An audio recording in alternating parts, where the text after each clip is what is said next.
C'était il y a 100 ans, et dans ce noir et blanc des images d'archives, toute l'horreur de la guerre surgit dans nos vies. Mais sur un champ de ruines, au cœur de chaque drame, peuvent naître des héros ordinaires qui, dans le chaos, font le choix de rester des humains. Parmi tous ces destins, c'est celui d'une femme que nous allons vous raconter. Son nom est légendaire. Ses découvertes ont bouleversé notre vision du monde. Mais qui connaît son âme? Allez-moi le laisser sur cette table. Qui sait le rôle qu'elle a joué dans cette grande guerre? C'est un hôpital militaire ici. Les civils n'ont rien à y faire. Et encore moins les femmes. Allez, touchez-moi le camp! Quand la guerre éclate, Marie Curie n'est plus l'immigrée polonaise venue faire ses études à Paris. C'est une femme de science mondialement connue. Mais c'est aussi une femme seule. L'amour de sa vie, Pierre Curie, est mort le crâne fracassé sous la roue d'un camion. Ce sang, qui va bientôt se répandre dans l'Europe entière, elle en connaît dans sa chair le goût amer. C'est l'histoire d'une rencontre. Qui êtes-vous pour remettre en cause la doctrine de l'état-major? Un médecin. Madame Curie, permettez-moi de vous présenter le professeur Claudius Regaud. Deux savants, deux rebelles, qui vont brandir la science comme on brandit une arme. Sans son appareil. Je l'aurais tué 6 fois. Et qu'est-ce que vous avez fait? Mon métier. Vous l'avez tué. J'aurais pu le sauver, Une histoire de famille ravagée par le deuil. Pourquoi tu me parles jamais de mon père? Et qui, dans cette guerre, trouvera une nouvelle raison d'aimer. L'histoire d'un espoir né de cette tourmente. Vous imaginez? Avec les rayons X et le radium, j'aurai alors 2 armes pour attaquer le cancer. C'était un plaisir, docteur. Une histoire vraie.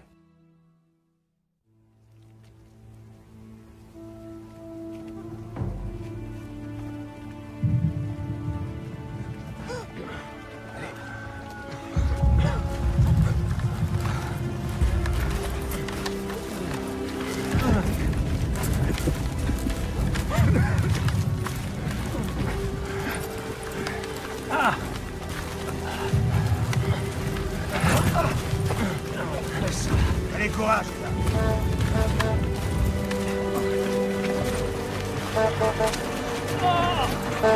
Attention! Allez, on avance!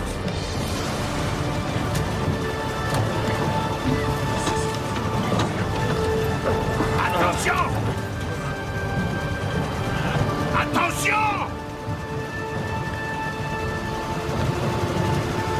Bon sang, quelle folie de venir jusqu'ici!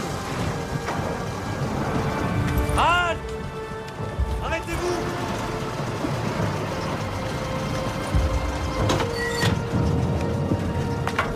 Bonjour. Bonjour. Qu'est-ce que c'est? Laissez passer. Non, c'est pas possible. Faut faire demi-tour. Non, mais c'est pas... Non, vous rêvez ou quoi? Non, vous faites demi-tour tout de suite, c'est pas possible. Non, je peux pas faire demi-tour. Où vous voulez que je fasse demi-tour? Vous pouvez pas passer par ici, c'est pas Il y a possible. écrit permis Non, de c'est pas circuler. possible. Il faut faire... Vous faites demi-tour, allez! Allez, vous remontez la voiture. Laissez passer. Calmez-vous, monsieur Rago. On finira toujours par passer. Qu'est-ce qui se passe, là, soldat? Major! Major, une espionne allemande! Major! Vous faites erreur, je ne suis pas allemande, je suis française. Madame Curie? Oui. Enfin, caporal, vous lisez pas les journaux? Madame Curie n'est pas une espionne, voyons. Ravi de l'apprendre, Major. Je peux passer alors? Bah, Vous êtes bien aimable.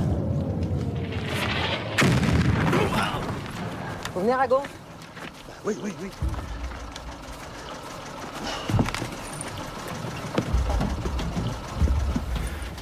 C'était qui, exactement?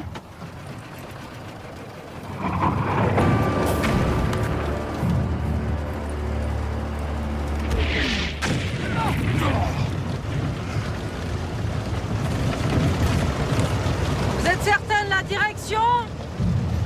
Mais vous rigolez! C'est vous qui m'avez dit d'aller par là! C'est une plaisanterie, vous savez où on va quand même! Non?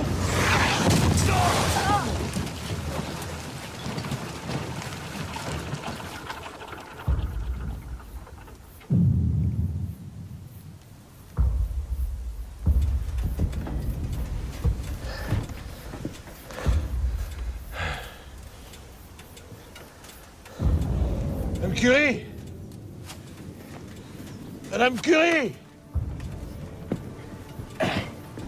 Madame Curie! Madame Curie, vous allez bien? Non, Madame Curie ne va pas bien. Depuis que Pierre est mort, elle est une femme brisée. Cela fait 8 ans qu'elle n'est que l'ombre d'elle-même. 8 ans que la plus grande scientifique de son temps a perdu la passion de la recherche et le goût de la vie. Et c'est ici, loin de son laboratoire, de ses travaux sur la radioactivité, de ce radium qu'elle a découvert et lui a valu sa renommée, que Marie Curie se lance dans le combat le moins connu de son existence, et pourtant peut-être le plus important. De cette épreuve, elle reviendra plus forte et porteuse d'un trésor qu'elle offrira aux hommes. Mais pour y parvenir, elle va devoir pénétrer dans le monde des morts. Quelle puanteur.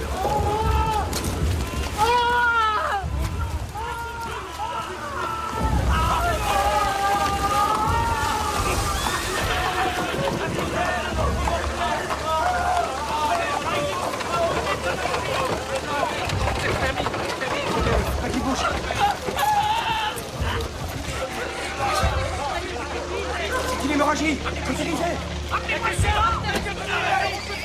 Docteur, vous pouvez venir 2 secondes, on a un problème. Qu'est-ce que vous foutez ici? Poussez, vous ne restez pas là. Vous pouvez pas vous gêner? Docteur... C'est un hôpital militaire ici.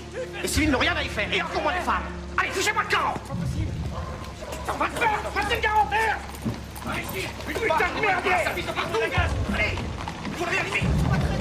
Nom de Dieu. Madame, il faut partir. C'est trop dangereux, il y a le bruit des bombes qui se rapprochent.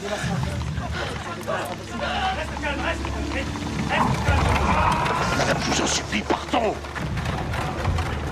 Madame!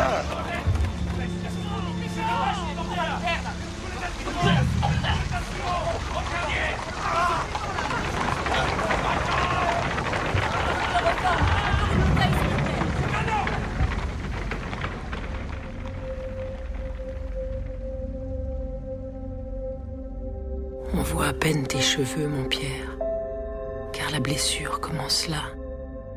Et au-dessus du front, à droite, apparaît l'os qui a sauté. Madame Curie.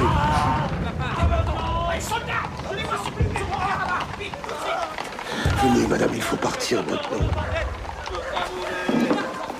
Allez chercher le matériel dans la voiture, je vais trouver une salle à l'écart. Allez, Rago. Vous êtes chirurgien? Dites-moi, qui est chirurgien ici? Je suis chirurgien. Enfin, j'allais avoir mon diplôme. Bon, très bien. Allez placer cet homme sur un brancard et suivez-moi. Mais c'est impossible. Écoutez, je pense pas que ce soit possible. Je n'ai pas... S'il vous plaît. Installez-moi le blessé sur cette table. Bon, mais c'est quoi tout ça? Attendez, qu'est-ce que c'est que tout ce matériel? C'est pas du tout réglementaire, ça. Ah, ça, si c'était réglementaire, on serait pas là. Madame, je ne peux pas vous laisser seul. Laissez quoi? Allez, ne restez pas là comme un empoté, venez m'aider. C'est quoi ce désordre? On n'est pas à la foire ici. Madame, je vous ai demandé de partir, pas de soudoyer mes hommes. Vous avez 5 minutes pour quitter cet hôpital. Monsieur, je peux vous aider à sauver cet homme. Il est fichu. Et sans doute nous aussi. C'est la débâcle. Les Allemands sont trop nombreux et beaucoup mieux armés que Comme nous. vous le dites, cet homme est fichu. Vous risquez quoi à me laisser essayer? Mais bon sang, je dois vous le dire en quelle langue?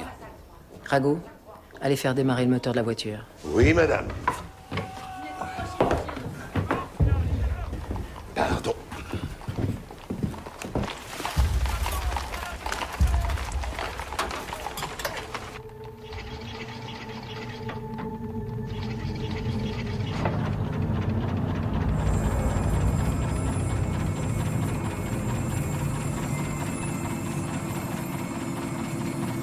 Quelle était cette étrange machine?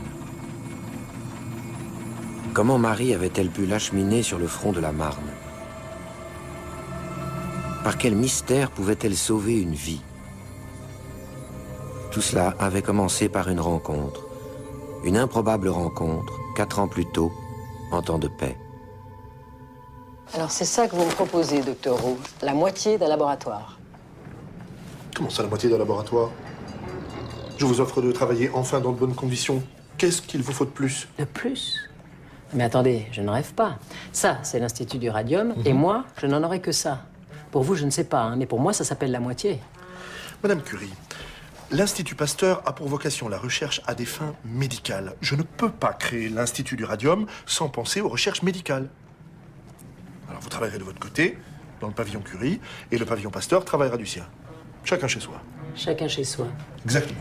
Et puis-je savoir qui en serait le co-directeur de ce chacun chez soi? Mais c'est un ancien élève de mon cours de microbiologie. Un médecin, le professeur Claudius Regaud. Ils sont partis par là! Ils sont partis par là, vite! Quelqu'un de très bien.